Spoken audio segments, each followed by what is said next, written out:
Hey there, photography enthusiasts. Ever wondered how photographers get those stunning blurred backgrounds or pin-sharp landscape shots? It's all about aperture. Let's break it down. So what is aperture? Imagine it as the opening in your camera lens that controls how much light enters. Think of it like your eye's pupil.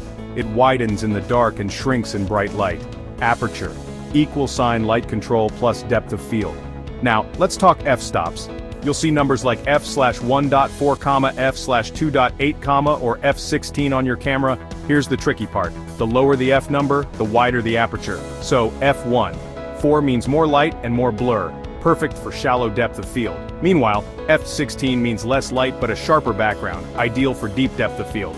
Aperture has a huge impact on your photos. Want that dreamy blurred background for portraits? Use a wide aperture like f1.8. Need everything in your landscape shot to be in focus.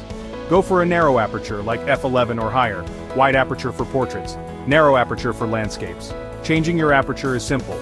Just switch to manual M or aperture priority AAV mode on your camera. On smartphones, use Pro mode if available. Aperture priority AAV mode. Equal sign. You control aperture, camera adjusts other settings. For low light photography, a wide aperture like f1. 8 or lower is your best friend. This lets in more light, making your night shots brighter without needing a flash. Lower f-stop equal sign brighter night shots.